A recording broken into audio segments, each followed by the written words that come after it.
Good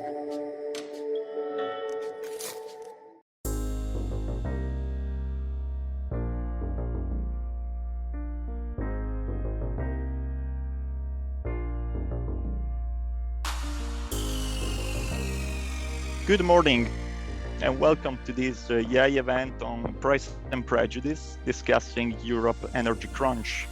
Over the last months, the world experienced a significant surge in energy prices, which started on gas markets and spilled over other carriers and sectors. If sustained, such a surge might pose a threat to global recovery following the COVID-induced recession. And in addition, it remains unclear to what extent and in what direction the energy crunch may steer Europe's and global efforts to tackle climate change. In cooperation with Eni, we have organized this discussion to take stock of what has been happening, to better understand the causes and consequences, and inquire about the adequacy of policy responses. We have two panels of experts to address these issues, but before that, I will be pleased to briefly frame the context of the current energy crunch. Over the last months, gas spot prices have been on a wild ride. In Asia and Europe, benchmarks reached up to $40 per million BTU, while they stayed below 10 most of the time in the past decade. This trend tells us that markets are tight. There are several reasons for this on both the demand and the supply side. On the demand side, industrial demand rebounded, driven by strong post-COVID recovery, especially in Asia. Gas demand was also supported by weather factors. We had cold spells in East Asia and North America in the first quarter of 2021, a long winter in Europe that depleted inventories, and a hot summer and droughts in several continents. On the supply side, we had unplanned outages and scheduled maintenance that occurred simultaneously in different places, resulting in lower than expected supplies. In structural terms, some question about the adequacy of investment levels. A trend of general decline in oil and gas upstream investment has occurred since the 2014 price collapse. Signals of recovery were interrupted by the COVID pandemic. It is more difficult to assess the impact of climate policies and targets, but it is clear that the industry operates in a very uncertain short-term and long-term environment at the moment. Yet looking at liquefied natural gas export capacity, the picture is slightly different. About 160, 180 BCM of liquefaction capacity is coming on stream over this decade. It doesn't necessarily look like an LNG-starved context, but demand dynamics clearly matters as well. China plans to raise its LNG import capacity by additional 80 BCM by 2025, which accounts for 62% of global additions, signaling a will to absorb at least a large portion of the additional export capacity coming on stream. There have also been some factors more specific to Europe. First, weather conditions. Low wind for several weeks, especially in September, October, added some pressure on gas demand, especially in Northwestern Europe. Another factor is related to contractual developments over the last decade. Who is suffering a lot are those buyers that mostly rely on spot trading instead of traditional oil indexed long-term contracts. Over the last decade, Europe became more reliant on spot markets, which means more flexibility, but also more exposure to markets volatility. Right now, spot trading accounts for about 80% of European imports, in contrast to about 35% in Asia. So it is the fault of the European Union. European Union has strategically used competition policy to support the shift from long-term contracts to spot markets, as long-term contracts have been seen by Brussels as a factor of segmentation of the internal market and of anti-competitive practices. However, the key reason why European utilities have switched to spot trading over the last decade is that they were actually more convenient, thanks to years of LNG supply glut and the shale gas revolution in the US. So considering the last 10 years, the gains from the shift to spot markets more than offset the losses due to the current crunch, at least for now. There are a lot of discussions about the potential role of Russia in this picture. And indeed, Russia has not put much on the market besides the contractual commitments. Outages and refill of domestic storage are likely to have played a role. However, some confusing communication from the Russian side has raised suspicions about possible opportunistic behavior. It is especially the Gazprom-owned storage site in Germany that account for lower than usual storage level. It's about 40% of the difference with respect to the previous year at EU level. Regardless specific intentions by Russia, however, one aspect is of particular relevance, and it's that Russia is discovering its ability to influence price benchmarks by withholding production, in contrast to what used to happen in the past. The situation had significant effects also on the power markets. Power prices went up with a very large pass-on effect from gas to electricity. This is, of course, the result of a larger role of gas in power generation, but it's also largely a matter of power market design.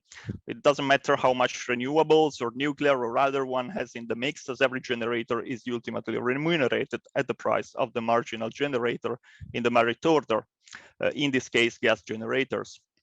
This design is supposed to provide steady cash flows to non-emissive sources, helping their consolidations, but on the other hand, it prevented consumers from collecting the benefits of non-emissive generations in terms of lower operational costs.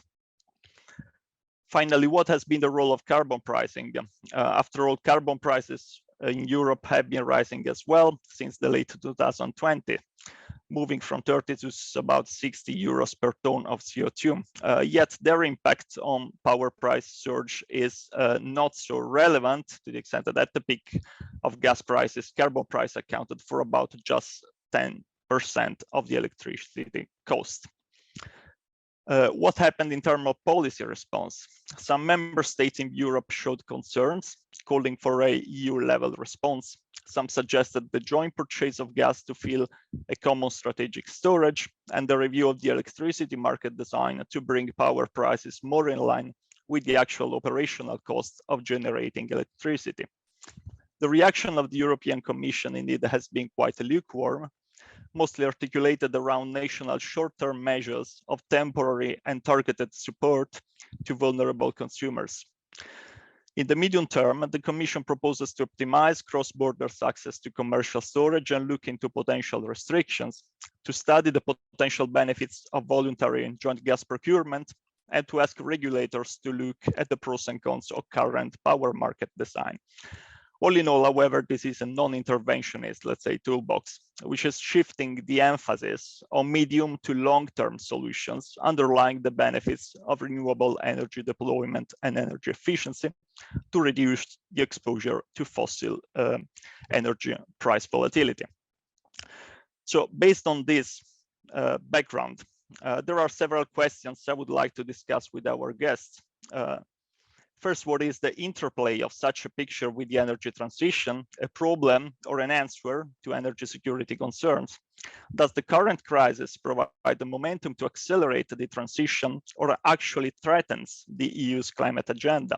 And how to reconcile energy security and climate priorities when they work at different timescales? These are the questions that I would like to address to the first panel, comprising Thierry Brault, professor at Sciences Po and member of the EU-Russia Gas Advisory Council. Welcome, Thierry. And Lisa Fisher, program leader at E3G. So, Thierry, you have the floor.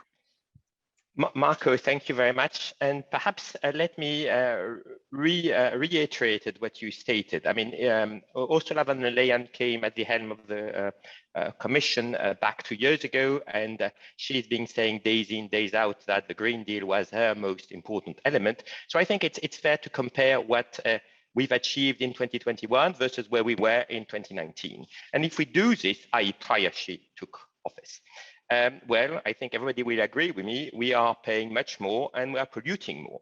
So in short, the Green Deal of Ursula von der Leyen is turning into a climate and social disaster. Let me go in depth in those three added points.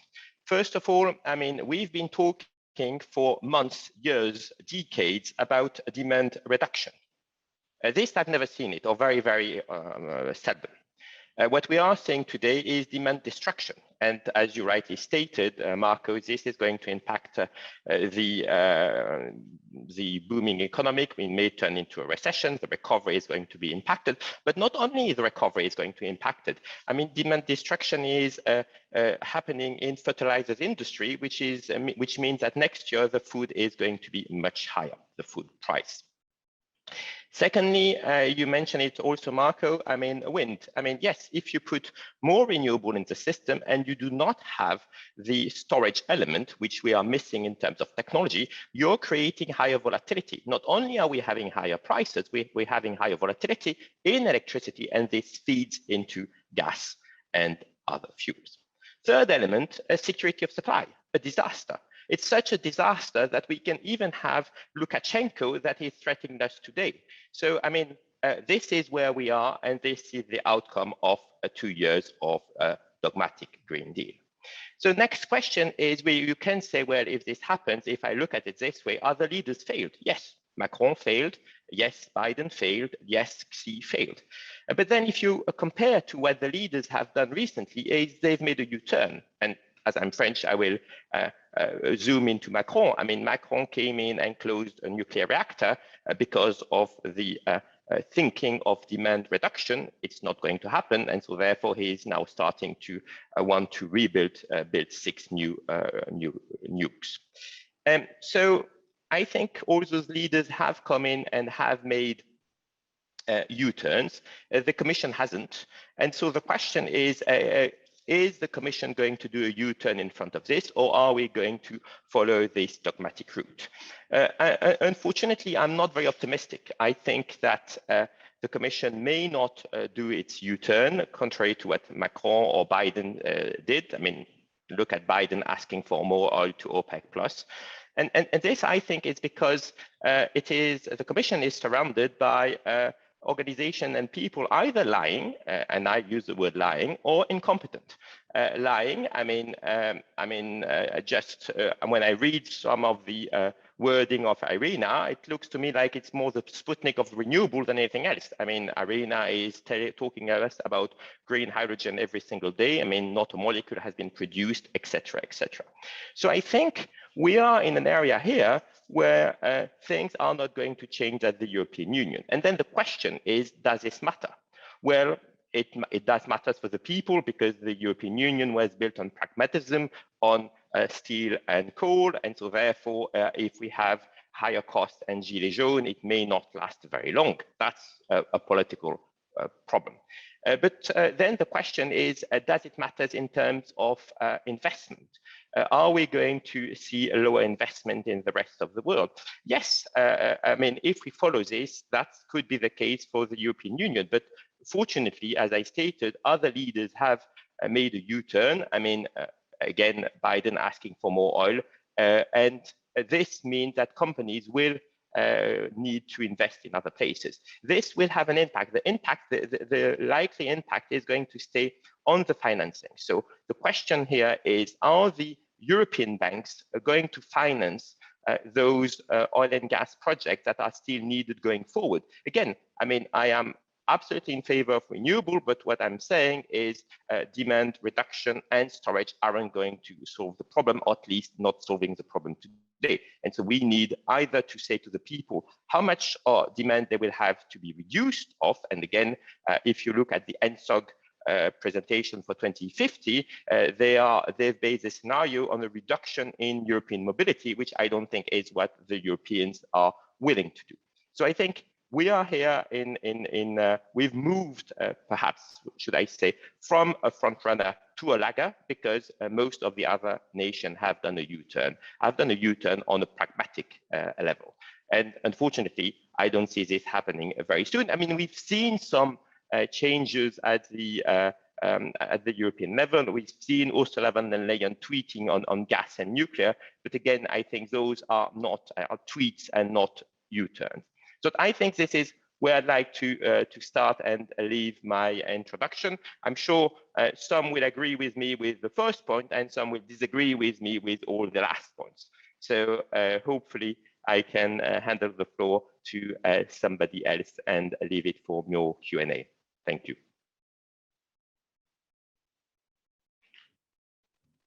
Thank you very much, Thierry. Just before I leave the floor to the next speakers, I would like to remind to all participants that they can type their questions and comments in the chat. I will then try to pick up some of the question, but to this extent, I would ask participants to type very short and direct questions, because all are the ones that have the best likelihood to be picked up. Thanks. Now I leave the floor to Lisa to respond, and providing also her comments on the subject. Lisa, you have the floor. Thank you very much, Marco. Now you should all be able to see my screen, and I hope you can hear me all right. Thanks so much for having me. This is, of course, a really important topic to discuss, and I think it's a very complex topic, and I'm really hopeful that this panel today can get into some of the nuance around some of the questions we're encountering, and I think it's really important to have the experts coming together. This is impacting people's lives today. So really glad we're having this event. Really hope we can get into some sort of nuance in the discussion. I very quickly my name is Lisa Fisher. I lead E3G's program on climate neutral energy systems. And just gonna go to the next slide.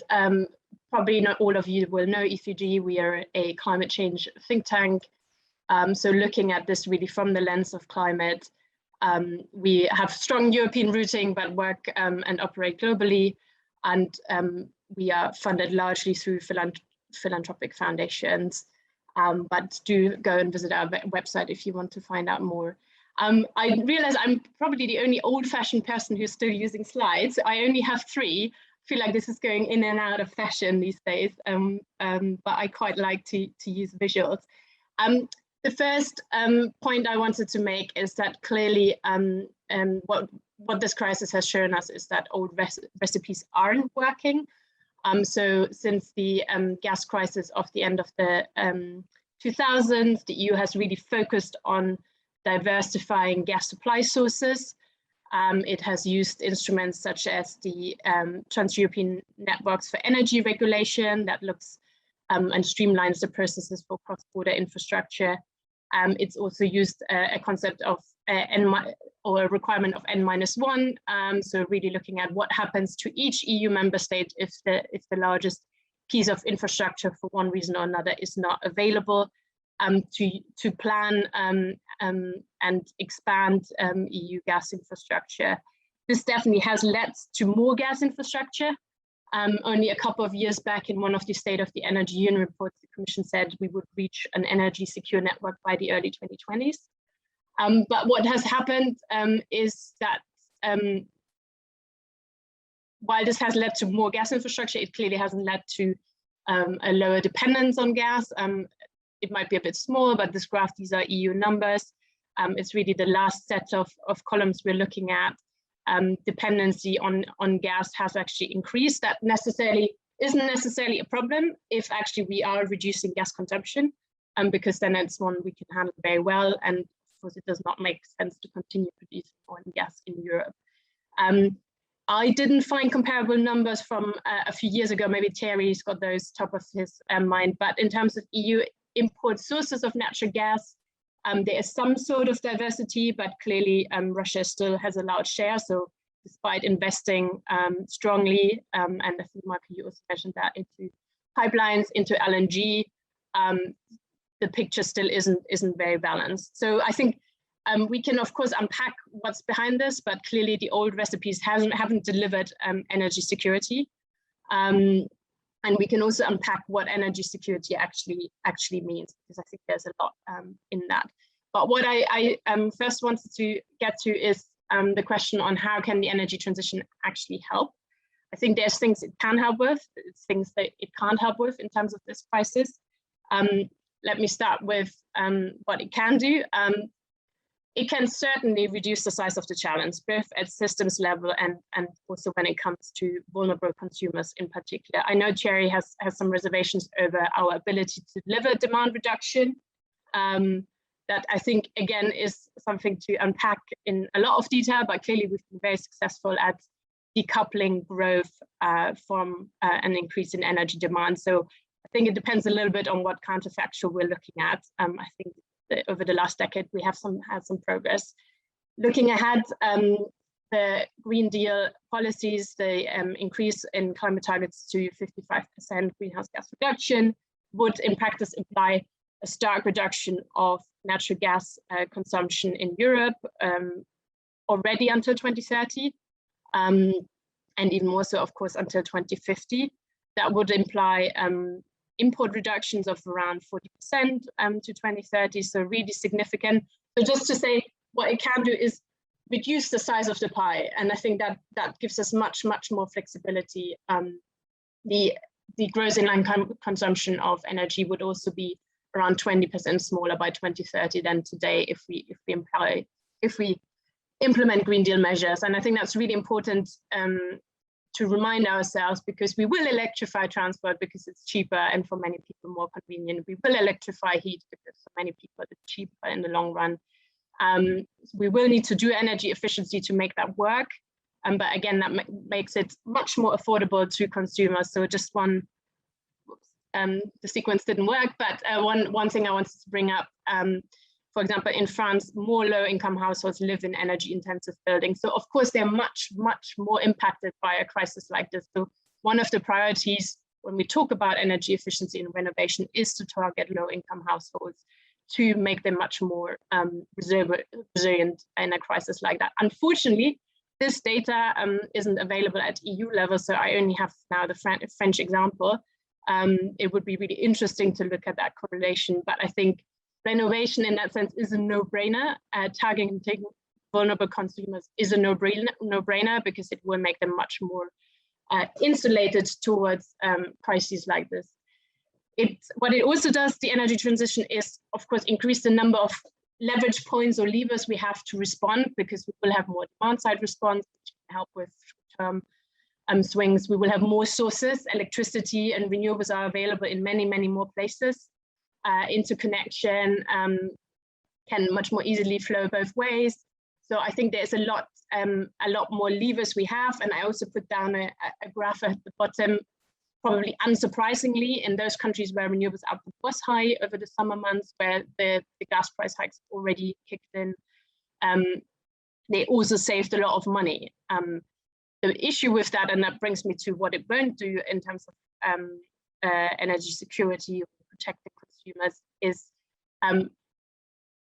volatility won't go away. I think Thierry also said that volatility is here to stay, and we need to find a way of addressing that.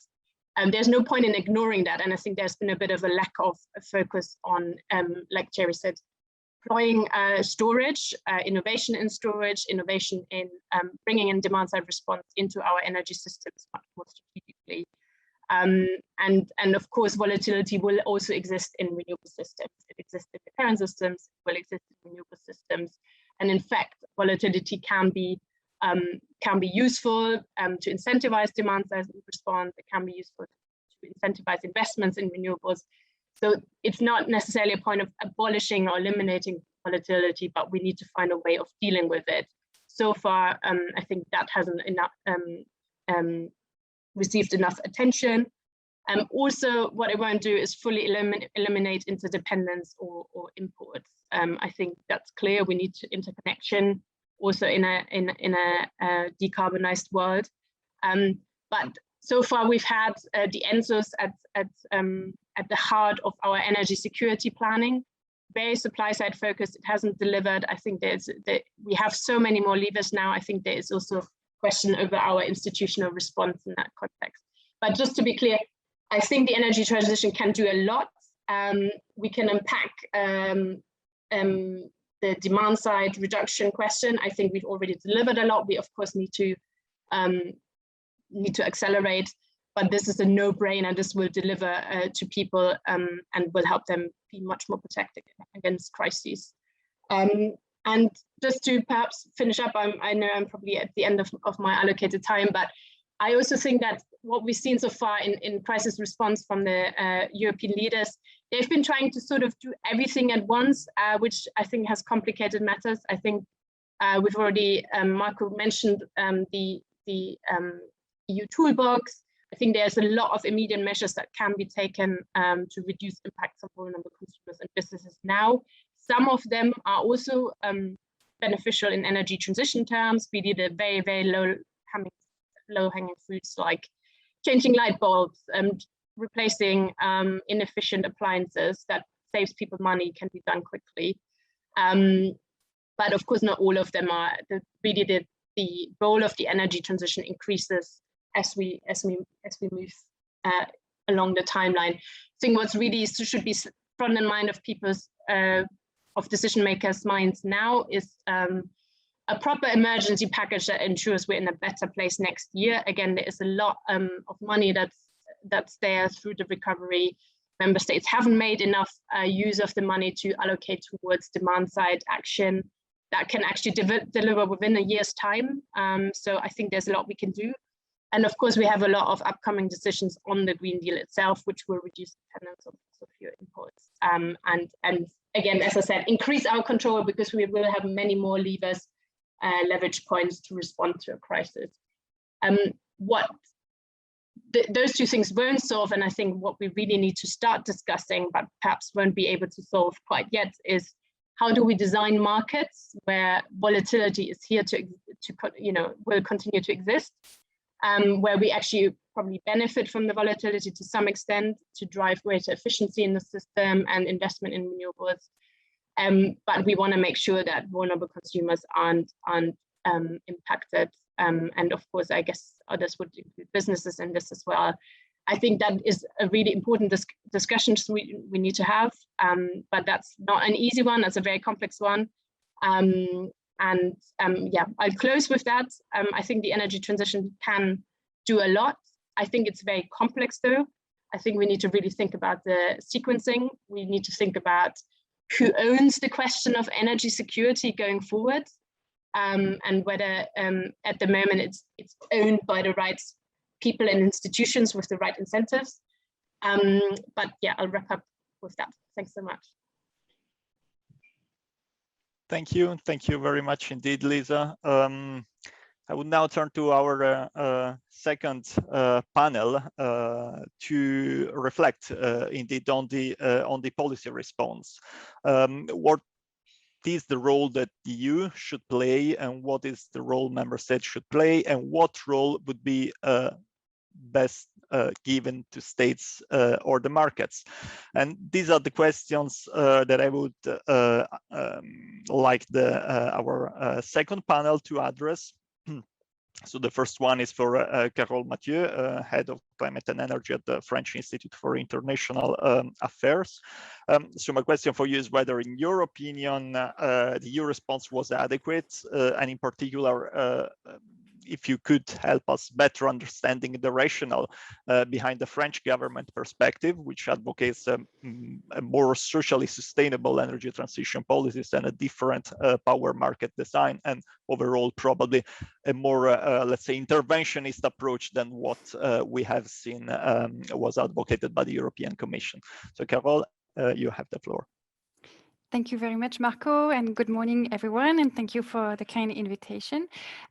So perhaps before trying to really evaluate whether the EU's response, the member states' response is adequate or not, I think it's easier to start by trying to understand where we are today and try to understand what the European Commission is saying and what the member states are saying, how they are reacting and why.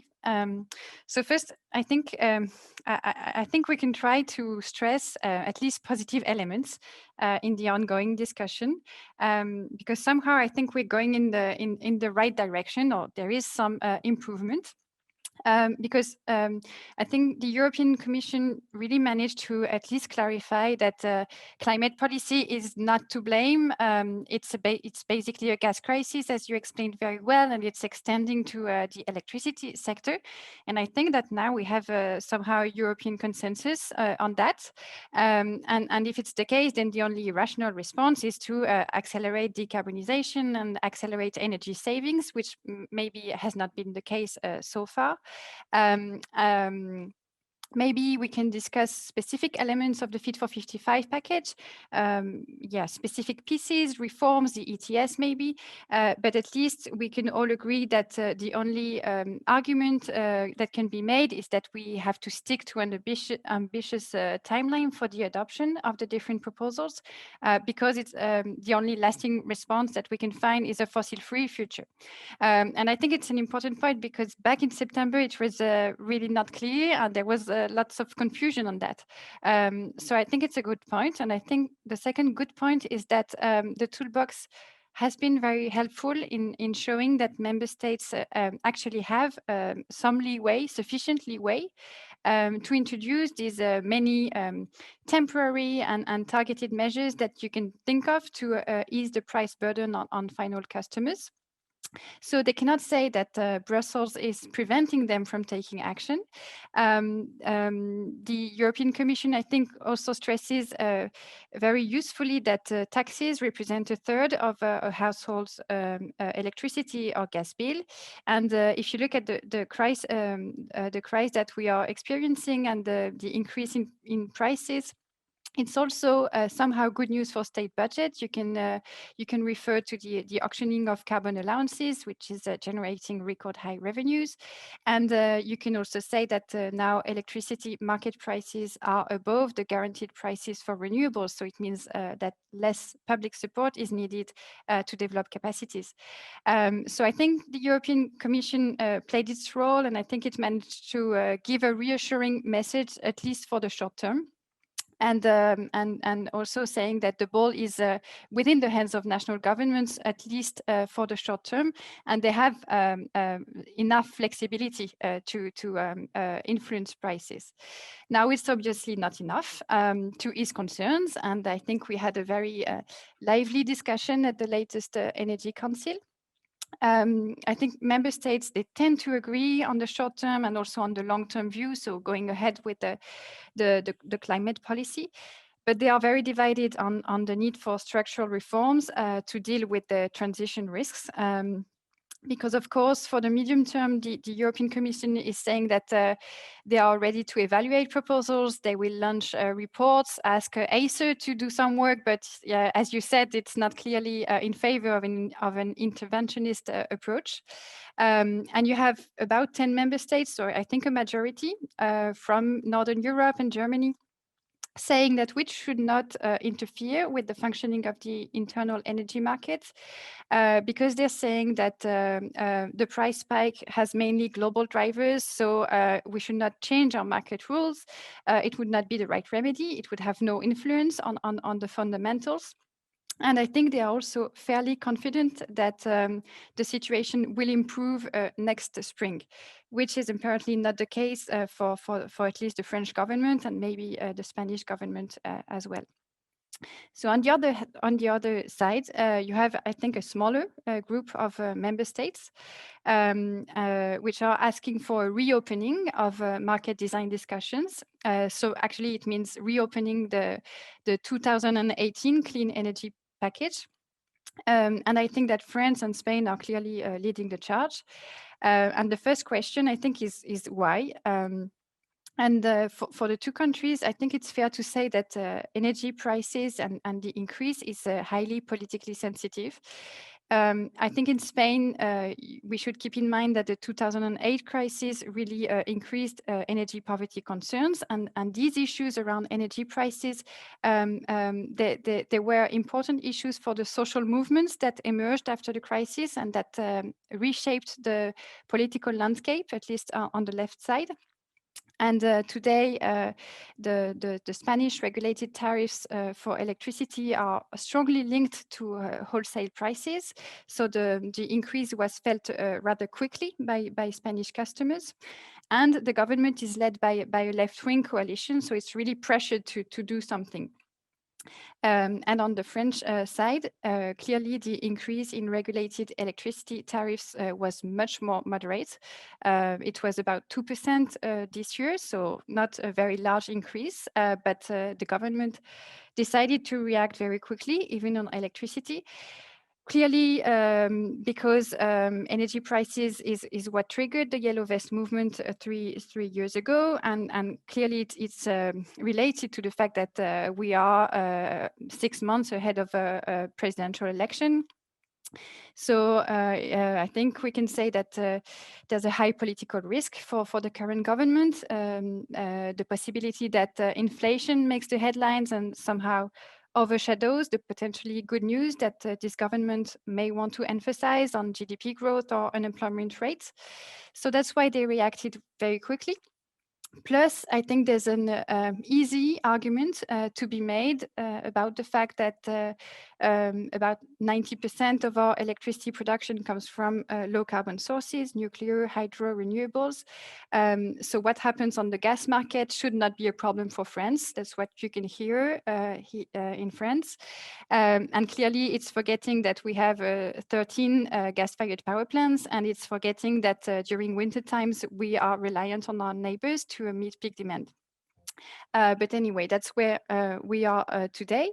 So the French Minister for Economy, Bruno Le Maire, he said, he declared to the press that the electricity market design was, and I quote, obsolete and absurd. So a very strong statement, because in his view, the producers with the low marginal costs are currently making large profits, even if it's after several years of many complaints from power producers about the fact that prices on wholesale markets were much too low. But we have a very short memory. But since then, I think we can say that his position has clearly softened. He probably exchanged with the people at the ministry, also the Ministry for Energy and not just economy, with the regulator, I think, and he understood that our current market model is really also a way to ensure an efficient allocation of production means across Europe, and that it is saving €1 billion to the customer. And on top of that, the alternatives are not very clear. And if it's about moving back to average cost pricing methodologies, then we all know that it's less transparent in terms of price formation. And it means also reversing 20 years of efforts to build the EU internal electricity market. So I think it's a dead end, and I think it's acknowledged now, at least in the latest non-paper that the French government released ahead of the ECOFIN meeting. And in Spain, the government is in direct conflict with the power producers, and they said that they would postpone the electricity market reform by at least 1 month or 2. So I think it's a sign that they have some hesitancy as well. Now, I think it's not the end of the discussion. France and Spain will still want to do something and protect customers against volatility. So if you take a look at the non-paper that the French ministry released, you can see that, for example, there's a reference to ex post regulated compensatory transfers between producers and customers. I mean, we will have to discuss, but in my understanding, it's the equivalent of the Spanish tax on windfall profits. And I honestly don't see where this is going, especially at a time when the French president says that we need to invest more in renewables, in nuclear power. On the Spanish side, we know that there is a clash. with the big power companies, and some of them, they refuse to bid at the latest auctions for renewables capacity. Maybe there's some kind of blackmailing, I don't know, but at least you can say that there's an argument to be made for regulatory certainty at times when we need a high investment in low carbon sources to meet our 2030 targets. So I don't think it's the right time to increase the cost of capital, but we'll see where it goes.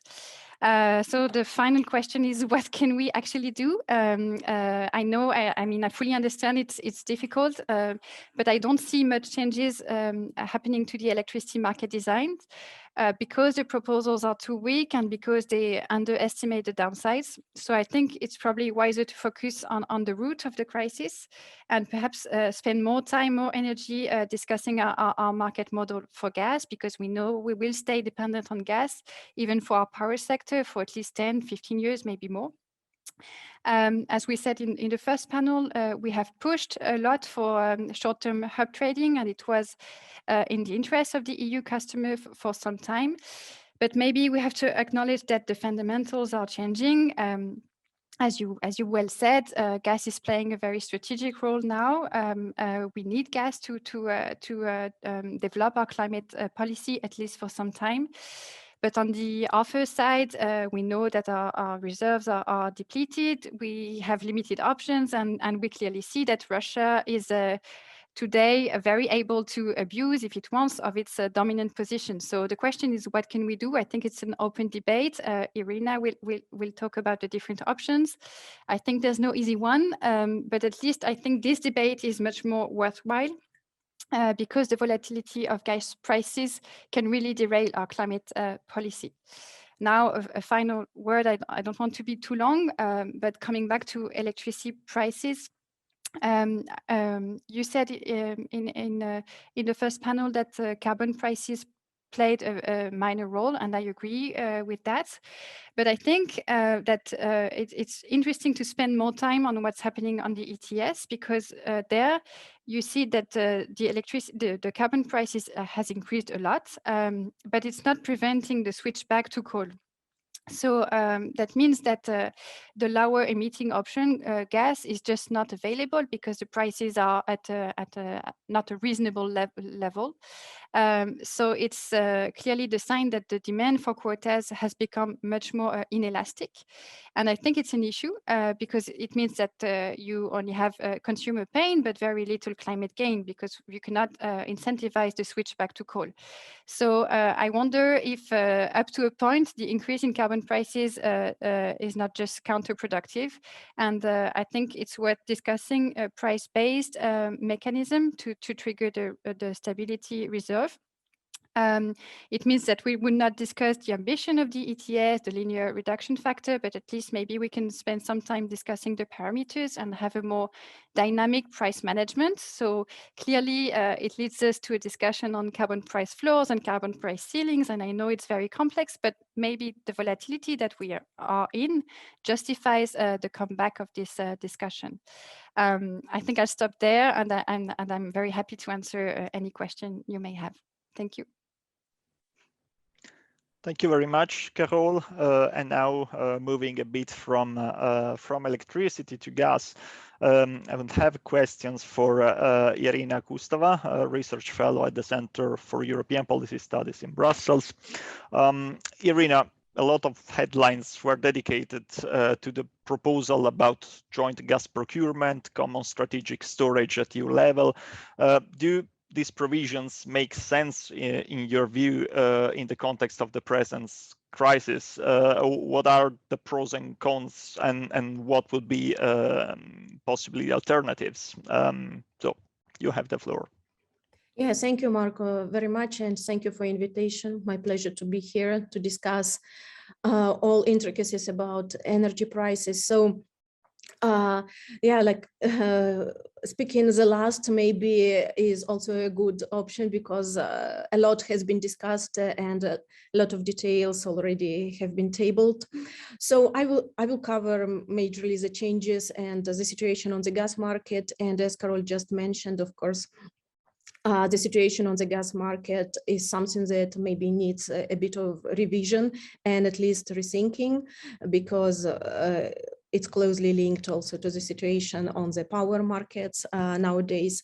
And so the question that you ask me, Marco, is actually about that the European Union is currently facing kind of a dilemma where more state intervention is needed also in the gas market and in the gas market model. And here come all these proposals for strategic gas talks, for joint gas purchasing, and so on. So do we need more regulatory interventions or not? And here I would like to start with some general observations before coming to exact proposals on joint gas purchasing and strategic gas stocks. So first, of course, like already we have discussed today, whether this current crisis is a structural situation or not. And yeah, like you, Marco, you provided all factors, you summarized very efficiently all factors that actually drove us to this situation. And of course, like the biggest factors are on the global side, on the side of the global gas markets. And of course, as energy importers, we in the European Union, we are exposed to external suppliers, to external price volatility. That's very clear.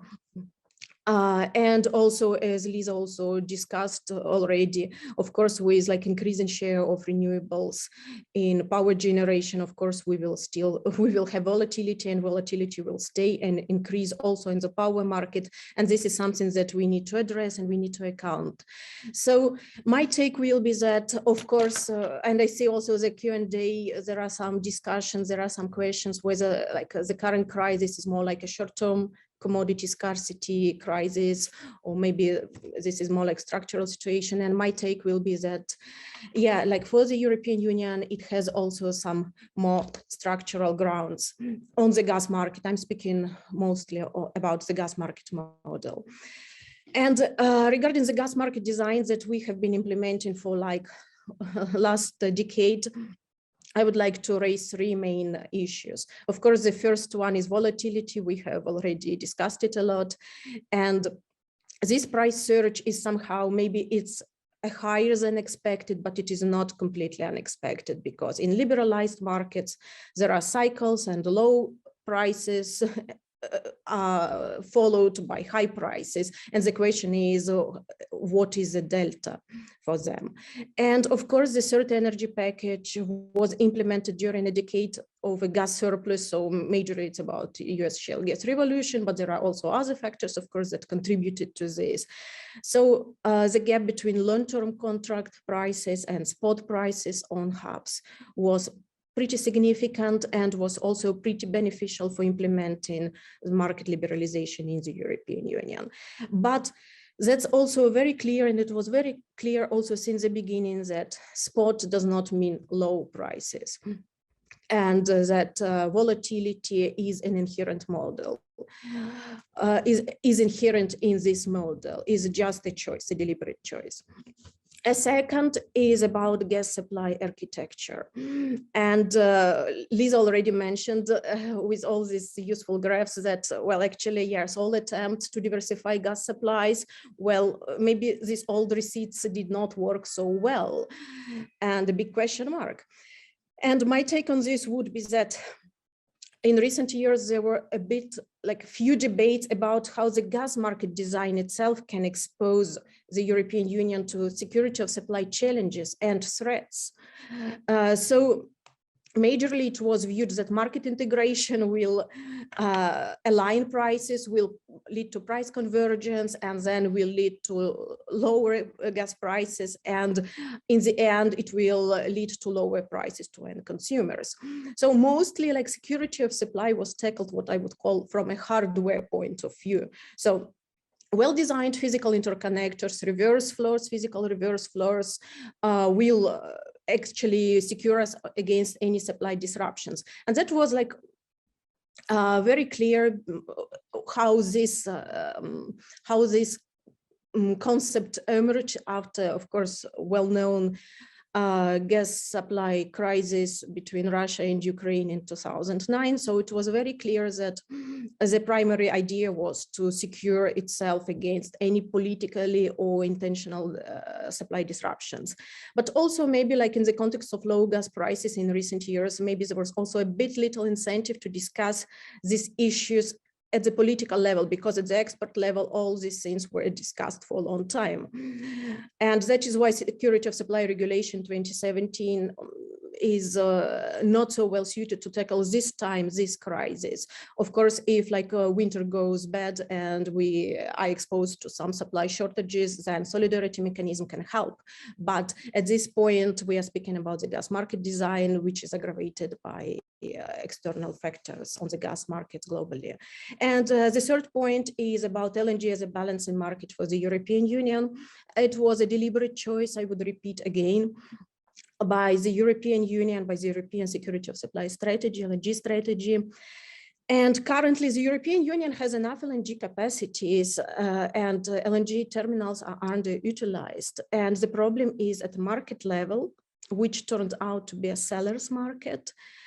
And LNG is increasingly contracted under the long-term contracts. We can speak a lot, we can discuss it, that like Asian consumers increasingly contract LNG supplies under oil indexation with some gas indexation.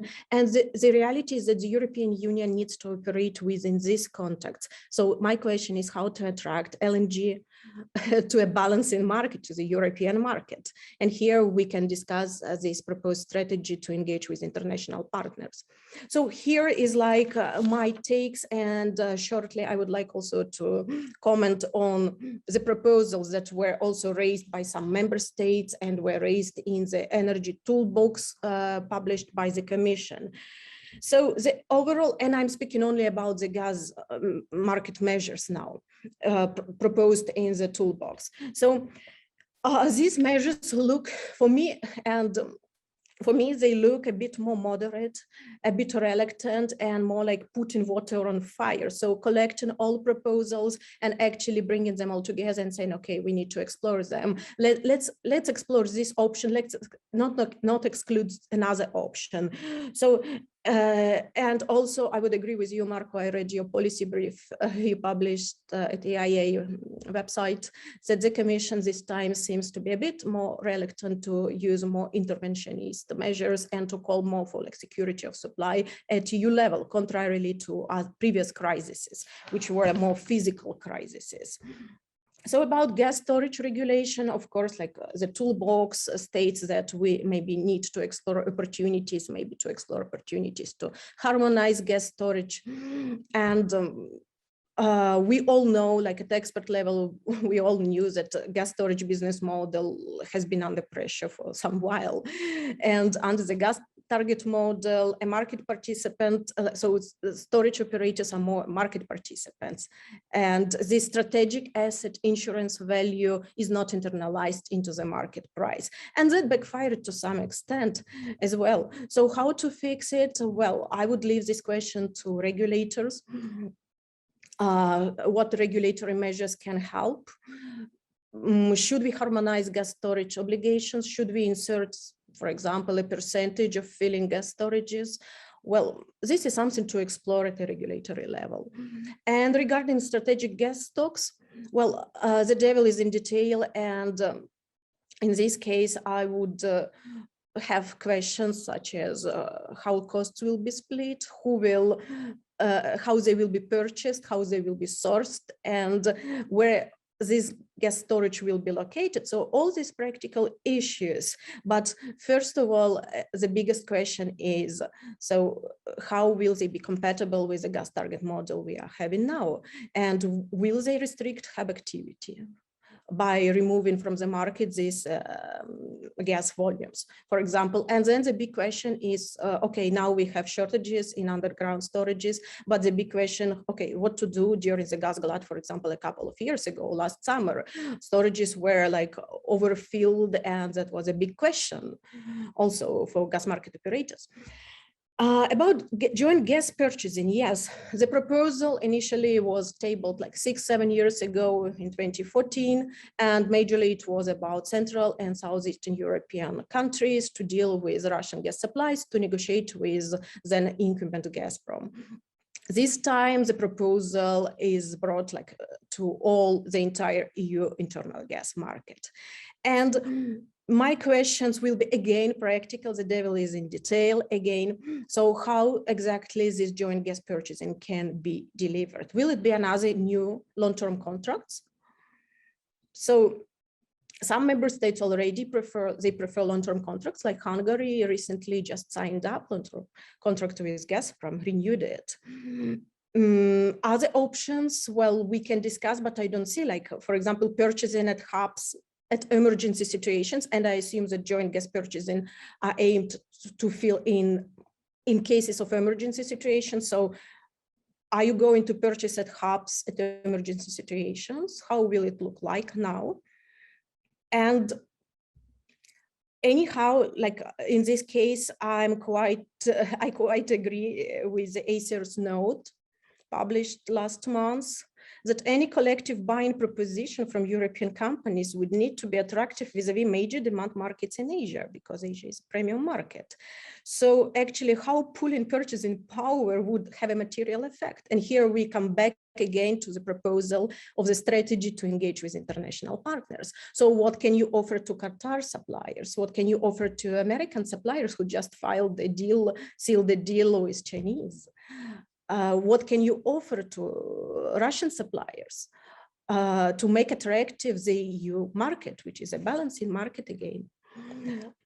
So big questions. And another point is that if joint gas purchasing is made as a new long-term contract or in any form, then it again means locking into commitments with external suppliers, and that will it contradict the gas target model? For decades, we were trying to unlock the supplies, to unlock liquidity at hubs.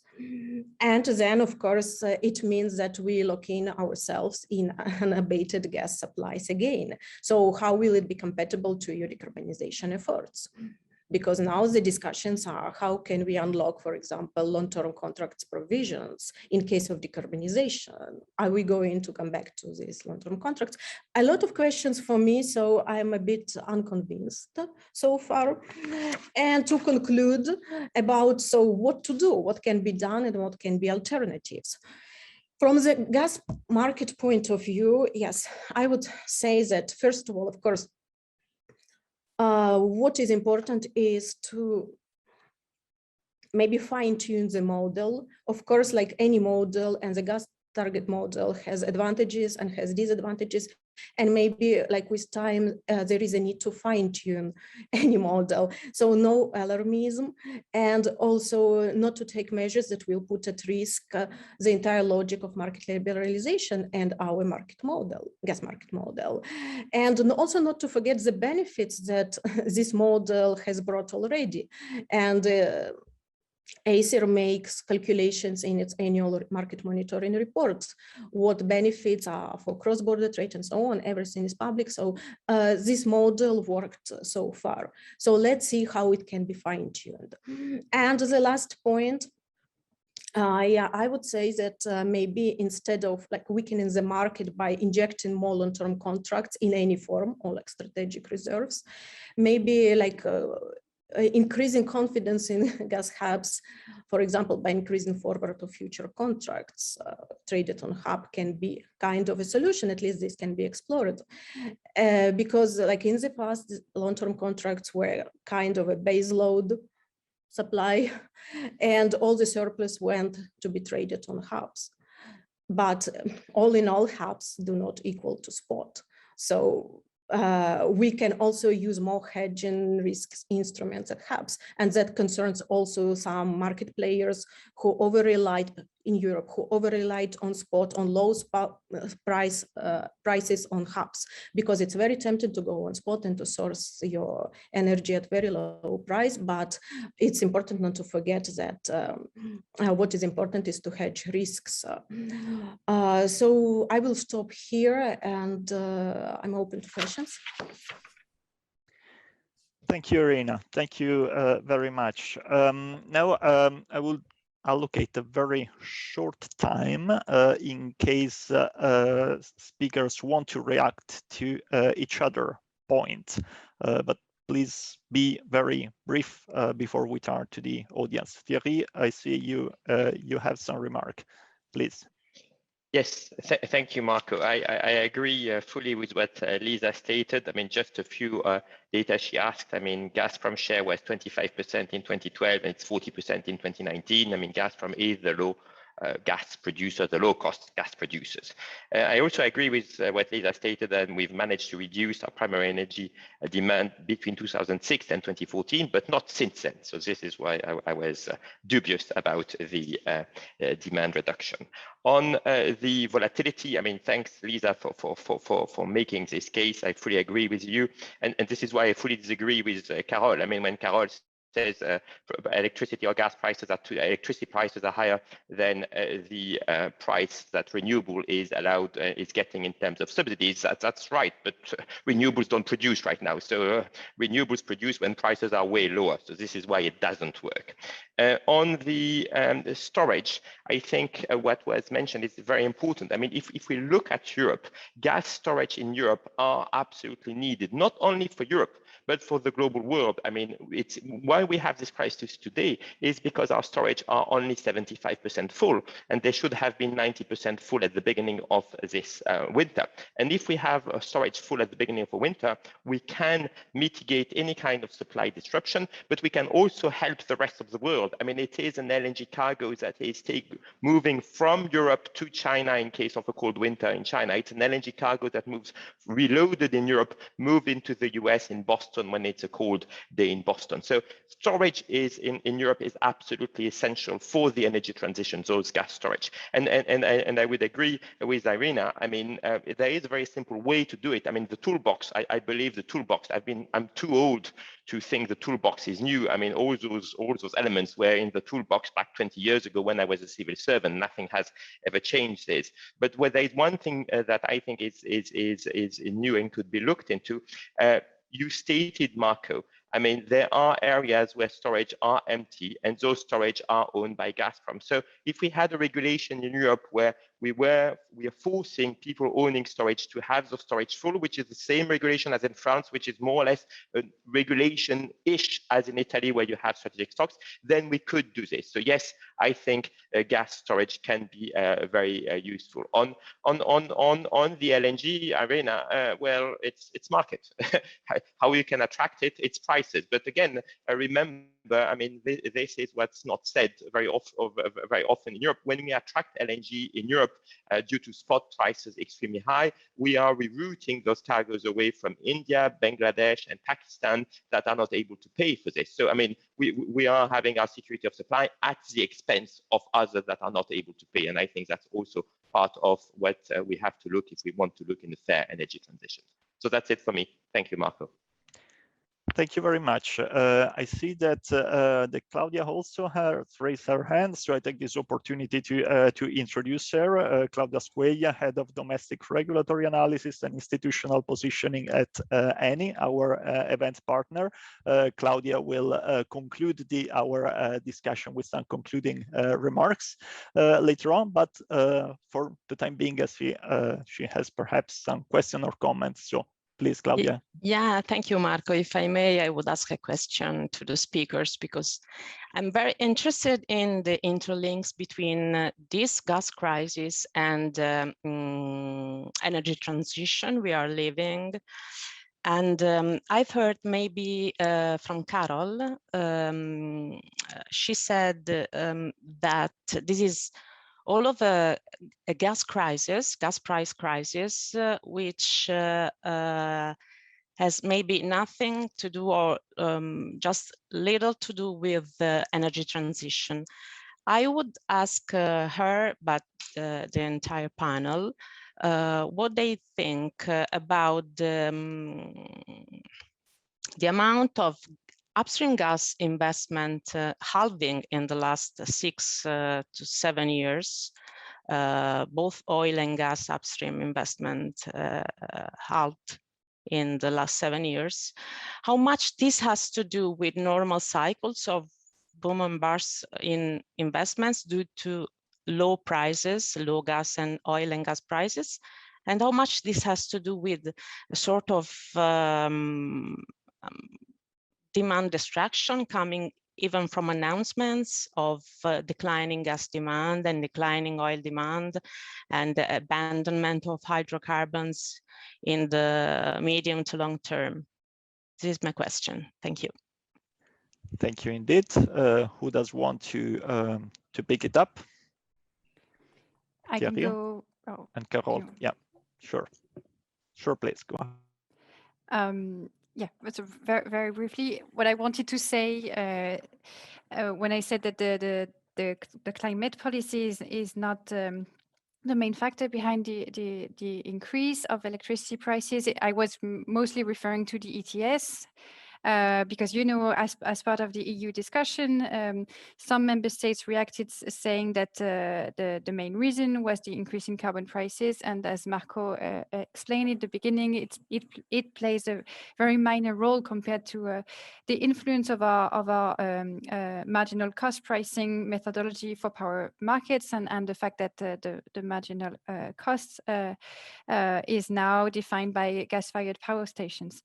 So I was mostly referring to that. Then I agree there's another open question about how much climate policy, so not just the EU's climate policy, but global climate policy has influenced investment strategies in the upstream part in oil, gas, and coal, we could say, and whether the signals that have been provided since, let's say, COP21 and the Paris Agreement have had a significant influence on the offer, and it would be why today we have this shortage. I don't think there's a definite answer, but I have my doubts. I think, yes, it's ongoing and the signal is becoming stronger, but I don't think we can, for example, blame the Green Deal. The Green Deal was announced in the end of 2019, and I think it's too early to have such an impact. So I think maybe we could have this debate again in 5 or 10 years, and maybe the answer would be different. But explaining the situation that we are facing today with the announcement that are made at simultaneously on the climate front, I think there's a temporal mismatch, and I don't have any proof for that, so it's only my perception. But yeah, I think it's too early, and I mean, you can mention ESG standards, you can mention taxonomy work, but all of this is ongoing, and I'm not sure. I think that we tend to overemphasize the role of these announcements, but it's an open debate. Thank you, Carol. Thierry? Yeah, yes, clearly, I think that's the main important question. I mean, commodity is always a boom and bust. So that's there was going to be a boom and there is going to be a bust. My view is that the Green Deal, the IEA Net Zero, the ESG have exacerbated this because as you rightly mentioned, you said demand destruction, but at the end of the day, there is no demand destruction. This is what I'm trying to share. I mean, we are consuming 101 million barrels per day today, which is exactly what we were consuming in 2019 without flying. So I think this is where the problem is. I mean, I'm fully in favor of a Green Deal. It's going to be painful. And so the question is, are policymakers, instead of jet flying to Glasgow, saying to people, demand destruction means you're going to be able to commute less, means you're going to have to consume less? Because yes, you can insulate buildings, and Lisa, your graph was very good, but the problem is it is very painful, it is very costly, and at the end of the day, I'm not so sure that it's going to provide all the promises. Again, today we are consuming more oil, we are consuming more coal because we don't have enough gas. So this is where the problem is, and because those ESG, that was, Carol is right, that was prior to the Green Deal, has pushed investors to deter the investment. I mean, ENI being one of the very few that having done those investment in Zohr and other places, but others were not, did shy away from investing, and this is where we are right now. And this is also where the narrative needs to change, because otherwise those big companies will still shy away of investing. Thanks, Irina, and then Lisa. Yeah, sorry. Well, yeah, also maybe again a small comment on like declining gas demand, and actually the messages, again I will repeat my previous statement, the messages that the European Union would like to send to external suppliers, to actually suppliers of natural gas. Of course, like the decarbonization targets are important and they should be implemented and they should be progressed. And gas is kind of, it's very debated. I know that the topic is very debated, but it's kind of like a transitional fuel, and it will remain at least like for a couple decades, I guess. And now I think what is the most like pressing issue is to understand what are the messages the European Union would like to send to external actors on decarbonization targets, on methane reduction strategies, and so on. Because the question is, how are you competing, for example, with Asians who agree on long-term contracts, oil indexation, and so on.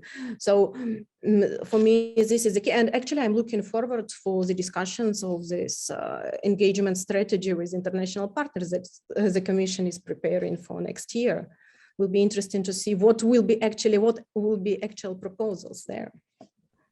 Thanks, Lisa. Yeah, thanks for that question, Claudia. I don't think that more investment in upstream would have prevented this crisis. If I understood your questions correctly, that was sort of where you were going. I mean, I think this crisis is one. Of course, there's a short-term shortage in the market, but mainly on the European side, it's been a failure to attract and to manage the volatility, rather than one where more global supply would have made much of a difference. So that's just a first point. And perhaps just also to react to the demand side point. I mean, most of the growth in energy consumption in Europe has come from the transport sector, from people buying bigger cars. So I think that's very different from the buildings sector, where more progress has been made. And what I do want to say, though, is that I think changes in the transport sector are ahead. I think technologies have changed, and it's become much more attractive to switch away from fossil fuels. So just to kind of, in terms of what we're looking at a demand reduction in the building sector, which is hard to achieve because you have to go into people's houses. But let's not forget, in the end, that reduces their bills. So I think it's really important to not discount that. That's a really big benefit, even though it is hard to do. Second, that in the transport sector, which has been most responsible for a stagnating reduction in EU energy consumption, that actually the technology realities have changed significantly in the last 2 to 3 years. And we're seeing in many countries, including Germany now, really us reaching tipping points that we've previously seen with renewables like 5 years ago. But again, going back to what I was trying to say earlier, I think we need a real crystal clear focus on how we manage volatility, and that issue won't go away. But reducing demand side will make reducing demand will make the problem much smaller. And I think that's the key piece we're talking about. We don't want a bigger problem than necessary. So I think that's the very basic way of putting it. Thank you. I'm now turning to the audience. We don't have many questions. One I see is more a comment than a question on gas infrastructure. I think I'll skip this one because the topic was actually addressed already by the panel. I think there are a couple of questions that are also quite interesting. I'm trying to summarize. It's about energy independence and its relation with the energy transition. So perhaps a question could be whether the transition is going to make Europe more energy independent. Let's say, not talking just about the resilience. We already had this in the discussion, but is the energy transition going to make us more or less exposed to the vagaries of international market and as we see right now, supply chain fragility? Does anyone have some thought about that? I can try. Please. I'm just thinking that, of course, the destination is very clear, and when we are 100% supplied by internal sources, renewable, perhaps you can include nuclear, and when we have done everything we could do to reduce demand, then we are on the safe side. And even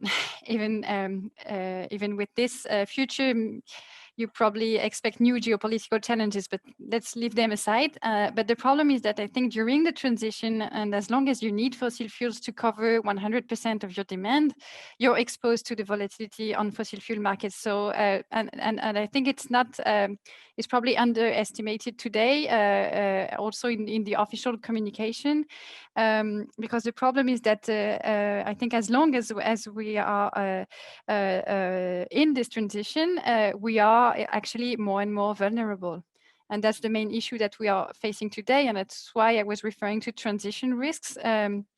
Because and it's the same with the gas on the power market. Of course, you would say we need to reduce our reliance on gas and reduce the role of gas in the power sector. But as long as you need these last gas-fired power stations, they will define the marginal price on power markets. So it means that you need to be fully there to be safe. And as long as we're not, we need to find ways to cope with the volatility on fossil fuel markets. Thank you. Thierry? Yes, I again disagree with Carol. I think the path is absolutely unclear. I mean, I think that if you look at the Belgium path, they want to import green hydrogen from Namibia. So I think it's going to increase our interdependency. I mean, there is all the rare earth issues. I think, I mean, thinking that the path is going to be very easy, thinking that the end game is very easy is a big mistake. This is going to be very, very difficult. It's going to be very, very, very costly. We need it. We need it. We need it for the climate, which means that we are going to put the climate in front of the consumers, which is something completely changing our mindset. But I mean, saying it's going to be the end game is easy and everything is fine is absolutely wrong and provides the wrong signal to the people. Again, volatility will increase. We are facing huge risk. And again, Carol, to make the record straight today, it is not a gas-fired power plant that sets the marginal price. It's a coal-fired power plant. A coal-fired plant in Germany that sets the marginal price today. Thank you. Thanks, Lisa. Yeah, there's 2 points. One thing that I think is really interesting in this, and that the proposals around joint gas purchasing is illustrating, is we of course need to, as Europe reduces its gas consumption, we need to think about how to recalibrate power in those relationships with external suppliers. I can't remember who said it earlier. Actually, the hope was that the EU could leverage its power as a buyer much more, and actually turned out it couldn't. And LNG is such a global market that it couldn't determine prices. It will buy less and less. It needs to manage that dynamic. It will have less power over others, but it knows why it's doing it. I think thinking about having now this discussion over how we organize in that transition process is really important. And I really like that, actually, that proposal, whether we agree with it or not, but that proposal around common gas purchases actually addresses some of that. We will be stronger doing this together, but we can then also link it back to our climate targets and ensure we don't over purchase. The other thing, I just saw Lorenzo's question pop up. I'm not gonna, maybe others want to pick it up in terms of answering it. I think there's different modeling out there and so on, but what I found interesting about Lorenzo's question, it is not only the energy transition that's bringing stranded assets risk, it's also just market fundamentals. So as I said earlier, I mean, renewables are cheaper in most contexts, already cheaper than existing and new gas power plants. Of course, again, we need to think about storage and so on, and of course grids, but it is market fundamentals that will drive this. In the transport market, things have changed significantly in the last 5 years. In terms of EVs becoming competitive. So while the energy transition is driving some of those stranded asset risks, it's not only the energy transition, it is actually market fundamentals. And I think that's really important to remember in this context, that it's no longer just a policy, and maybe Claudia, that also goes back to your question earlier, it's no longer just a policy maker driven process that plays, of course, a significant role, but it's a process that's driven by market. We haven't really talked about industrial gas demand, but again, energy efficiency potentials are huge. Electrification of a lot of the gas demand is actually possible, and in the long term, more attractive. So again, I think there's actually a lot of that's driven by market fundamentals. You can then go back, Lawrence, to some of the IEA data or EU modeling, and of course, the most at risk in the immediate is the power sector, but I think also the building sector and distribution networks of gas will see some defection as we invest in energy efficiency and electrification of heat. And I think they are the sort of most imminent ones at risk. Thank you. Does anyone else wants to respond to Lorenzo's questions, which I re-summarize as what is the cutoff date for investments in gas to avoid having stranded assets due to the energy transition? Does anyone else wants to react to that? No? Thierry. Okay. As I was saying, it's going to be market orientated. But again, I mean, if people don't invest, what we are going to see is, and this is where I fully disagree with the IEA net zero scenario, is we are going to see the NOCs investing massively, and the share of Gazprom in gas, the share of OPEC in oil going to increase. So that's also the question that we have to face is how are we going to deal with our dependency going forward? And I think it's back to the question of Claudia. I mean, those companies will have to do the best assessment. The way I view this is, I would say it's a market assessment plus take the price of the EU ETS. Takes 60 euro per ton of EU ETS to make your investment case instead of an internal pricing for oil. I mean, we know that a barrel of oil produce 0.5 tons of CO2. Make this in the spreadsheet and look if your investment is profitable today, tomorrow, in 5 years, and in 10 years' time. That's the only way we can do it. Otherwise, it will be the NOCs and the non-listed that will do this oil and gas production, which is not going to be very good for our security of supply. Thank you. Thank you very much. Just to clarify for the audience, NOC refers to national oil companies, the state-owned companies of several producer countries. So we have just 10 minutes left, which I would reserve to the concluding remarks of Claudia Squella. So Claudia, you have the floor. Thank you, Marco. I will just make a couple of short comments. Regarding the first panel on the causes of the energy crunch, I have the impression there is a general agreement on the fact that the situation we are living in arises from a mix of structural and conjunctural causes. The high prices essentially originate from a mismatch between demand and supply, in which maybe the supply side plays a bigger role than the demand side. After all, demand levels are not much higher than in 2019. It is supply that is not keeping the pace with demand for several reasons, including a steep decline in European domestic production, diversion of LNG volumes to Asia, and underutilization of pipeline routes. In this sense, I have to say Italy is somehow in a more comfortable position because no imports from Azerbaijan and the higher utilization of North African routes have partially compensated for the lack of spot volumes from the north.